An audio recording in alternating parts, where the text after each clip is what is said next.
नमः सिद्धेभ्यः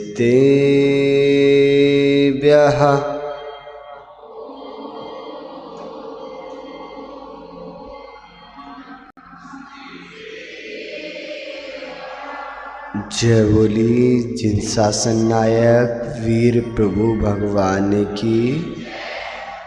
परम पूज्य आचार्य भगवान गुरुदेव वसुनंद मुनिराज की। अहिंसा में विश्व धर्म की। आज की जय। जिनेंद्र देव के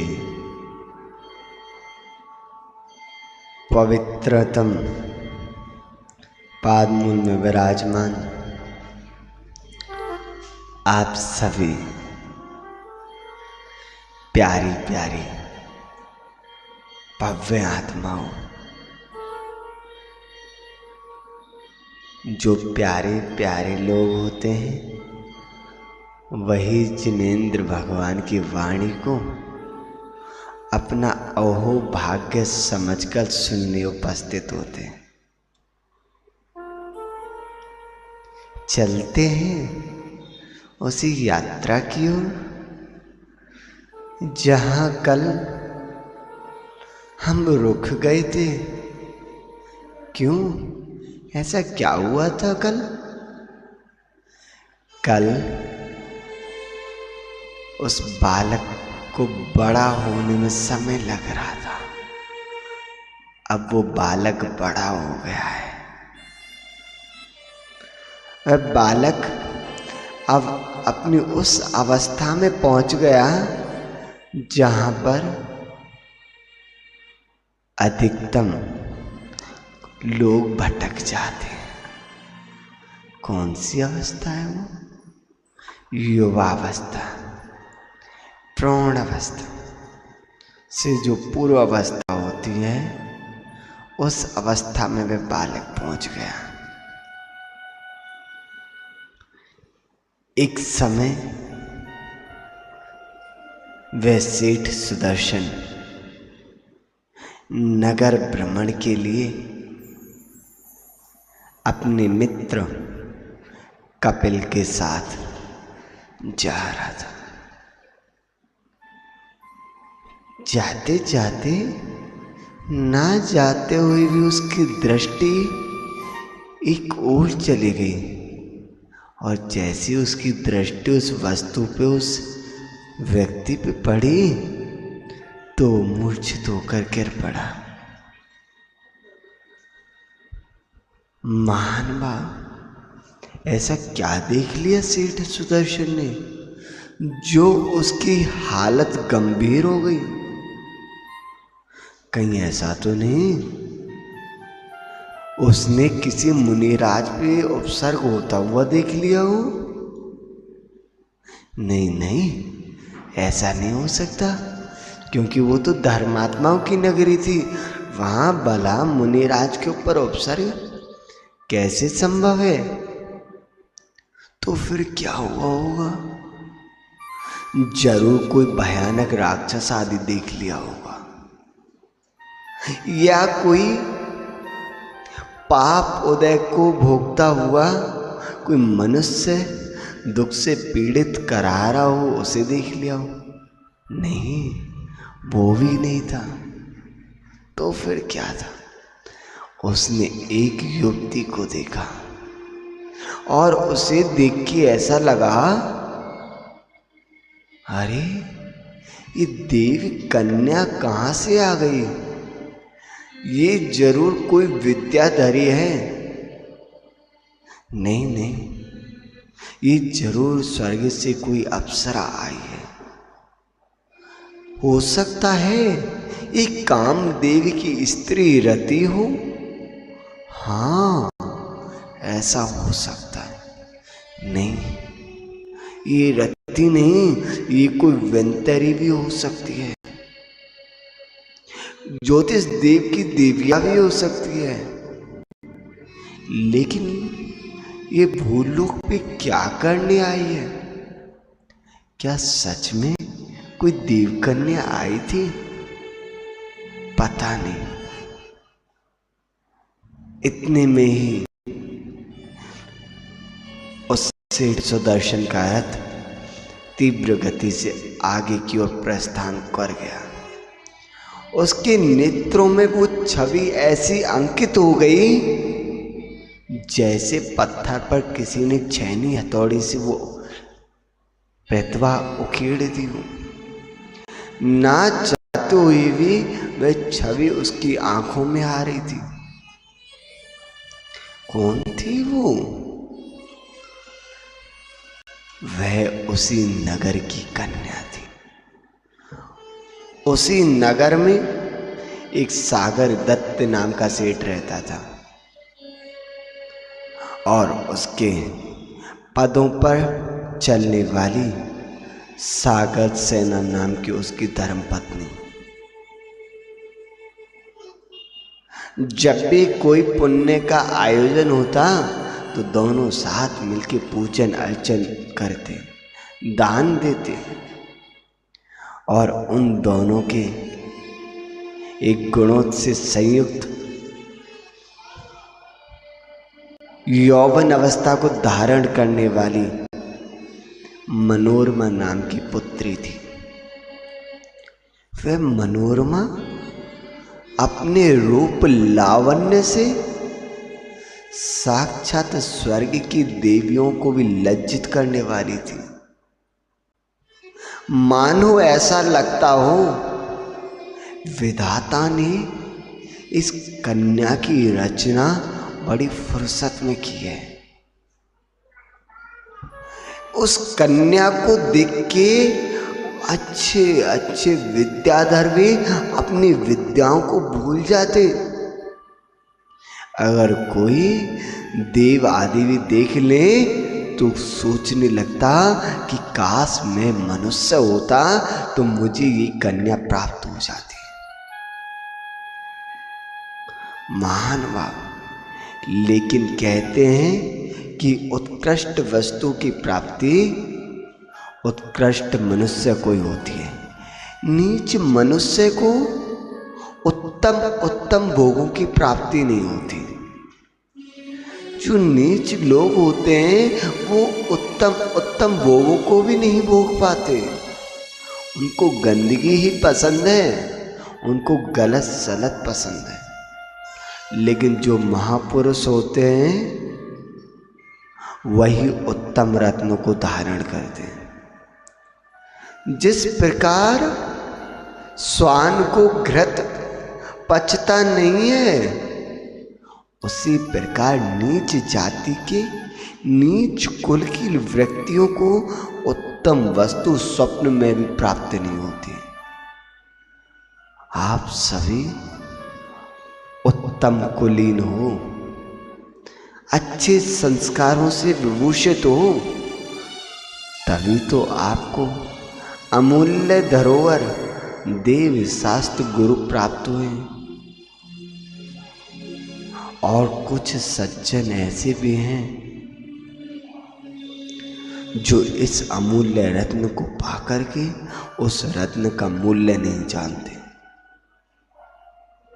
और उस सागर दत्त ने पहले ही सेठ वृषभदास से बोल दिया था कि सेठ जी, मित्र, हम दोनों की मित्रता बचपन से है। अगर मेरी पुत्री हुई तो मैं तुम्हारे पुत्र सुदर्शन से ही उसका विवाह करूंगा। लेकिन ये बात सेठ सुदर्शन को ना मालूम थी। लेकिन वह राजपुत्रों की तरह फलीभूत वह पुत्र जब अपने घर पे आया तो सैया पे आके सो गया। उसका चेहरा मुरझा गया। ऐसा लग रहा था मानो उसका जीवन ही लुट गया हो। कई बार व्यक्ति सब कुछ जानते हुए भी अनजान बनता है।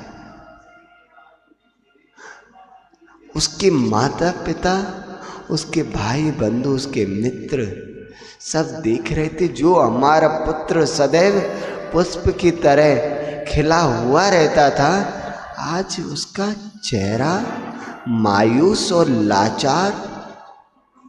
आखिर क्यों? पर किसी की हिम्मत ना हो पाई।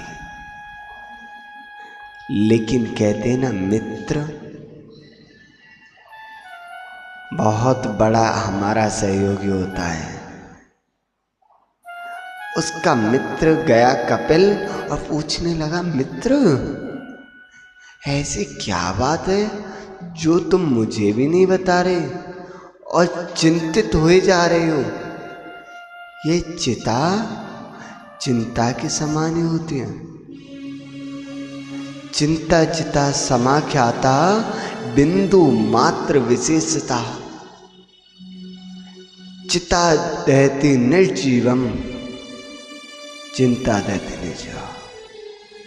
जो चिंता और चिता होती है उसमें मात्र एक बिंदु का अंतर होता है। अगर चिता में बिंदु लग जाए तो क्या बन जाएगा वो? चिंता। और जो चिंता करता है वो शीघ्र ही चिता को प्राप्त कर लेता है। पूज्य गुरुदेव बताते हैं, बेटा चिंता नहीं, चिंतन करना। चिंतन करने से तुम्हारे 100 काम बन जाएंगे, लेकिन चिंता करने से तुम्हारा एक भी काम ना बन पाएगा। तुम्हारी सोचने समझने की जो शक्ति है वो भी विलुप्त हो जाएगी। अब कैसे कहें? शर्म आती है हर किसी को बताने में। ऐसी उस सेठ पुत्र सुदर्शन को भी, अपने मित्र को भी बताने में शर्म आ रही थी कि मित्र, मैं काम पीड़ा से संतप्त हूँ। मुझे काम पीड़ा का पिशाच मस्तक पर चढ़ गया है। ना मुझे भोजन अच्छा लग रहा है, ना जल अच्छा लग रहा है। कोई मेरे तन पर चंदन का भी लेप करता है तो ऐसा लगता है मानो मेरे बदन से अग्नि निकल रही हो। मल्लागिरी का चंदन जो हर प्रकार के संताप को दूर करने वाला है, लेकिन काम का संताप ऐसा होता है उसे ना तो चंद्रमा की चांदनी ठीक कर पाती है, ना मल्लागिरी का चंदन। हाँ, उसे अगर ठीक कर सकती है तो मात्र गुरुओं की वाणी। महान भाव। आखिर उसने मरता क्या न करता, अपने मित्र को अपनी सारी व्यथा सुना दी।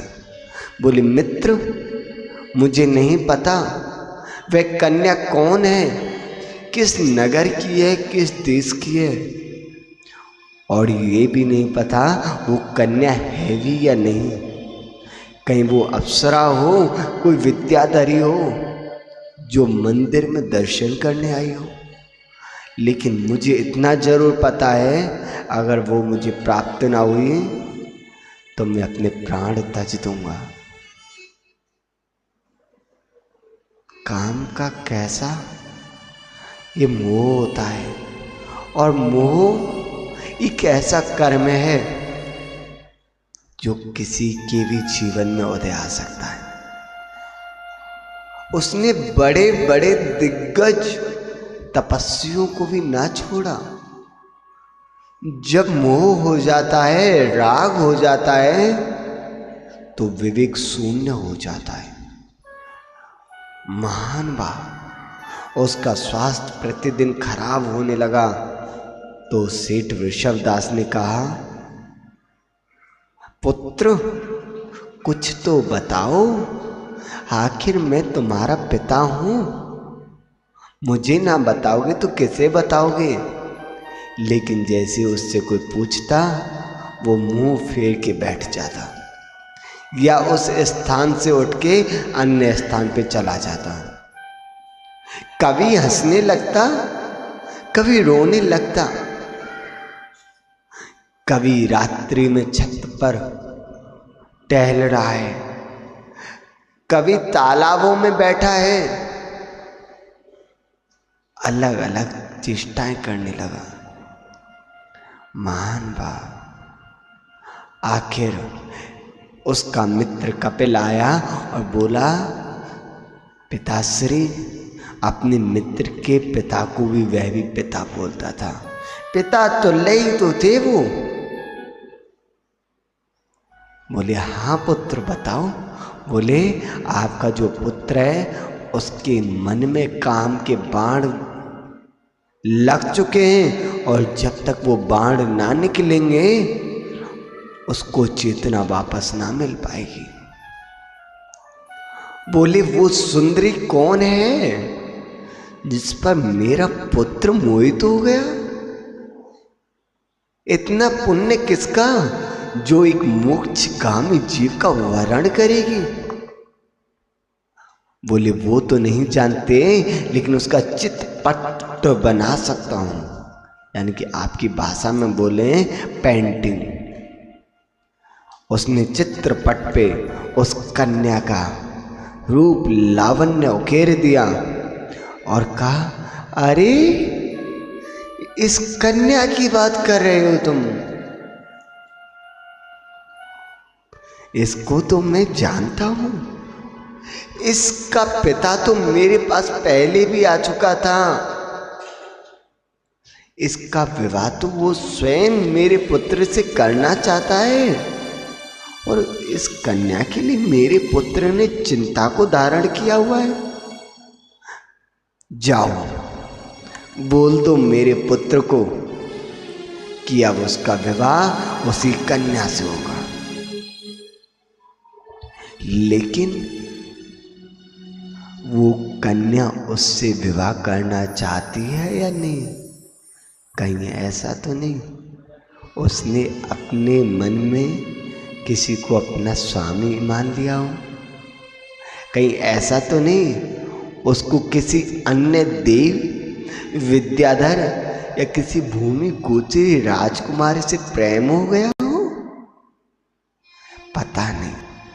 और हाँ, ऐसा भी तो हो सकता है, क्या पता दोनों विवाह करना चाहते हूं किंतु उस कन्या को भी अन्य कोई उस राज सेठ पुत्र की तरह चाहने वाला हो और वह उन दोनों का विवाह होने ही ना दे। बहुत सारी बातें हैं, बहुत सारे विकल्प। अब उस कन्या का विवाह सेठ सुदर्शन से हो पाएगा? आप लोग भावना बहा भी सकते हो, नहीं भी बहा सकते हो, लेकिन हम तो ना बहाएंगे, क्योंकि हम तो ये भावना बहाएंगे कि वो विवाह को जा रहा हो और नेमिनाथ स्वामी जैसा कोई प्रसंग आ जाए और वो भी दीक्षा लेके वन को चला जाए। हाँ, ऐसा भी तो हो सकता है, कहीं वो दीक्षा लेने जा रहा हो, रास्ते में कोई घटना घट जाए और उस कन्या की भी इच्छा अधूरी रह जाए। पता नहीं। अब विवाह की तैयारी होने वाली है। कहाँ पर? सेठ के घर पर, सेठ सुदर्शन के गृह पर। लेकिन अभी कन्या के घर पर कुछ पता नहीं है। इधर तो सेठ सुदर्शन ने अपने पूरे जीवन के सपने सजो लिए कि मेरा विवाह होगा, हम बहुत सुकून से रहेंगे, बहुत आनंद होगा जीवन में। और आखिर में कन्या चाहती भी क्या है? उसके मन को कोई समझने वाला हो। सिर्फ विवाह हो गया ये पर्याप्त नहीं होता। अगर कोई तुम्हारी मन को ना समझ पा रहा हो, उसके साथ पूरा जीवन व्यतीत करने से क्या फायदा?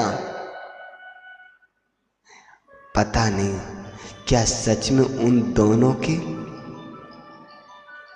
मनोनुकूल इष्ट की प्राप्ति होगी? क्या कन्या अवश्य सच में विवाह करेगी या नहीं, ये पता नहीं, क्योंकि हमारे सामने आज इतने ही पत्र आए थे जिन पर भूतकाल की वह घटना लिखी हुई थी, वो चित्र बने हुए थे और उन चित्रों का आप सबके सामने हमने वाचन किया। अब कल देखना उस कन्या का विवाह हुआ या नहीं हुआ, और हुआ तो किससे हुआ, ये हम सब कल देखने का प्रयास करेंगे। आज बस इतना ही काफी है। जय बोले महावीर भगवान की।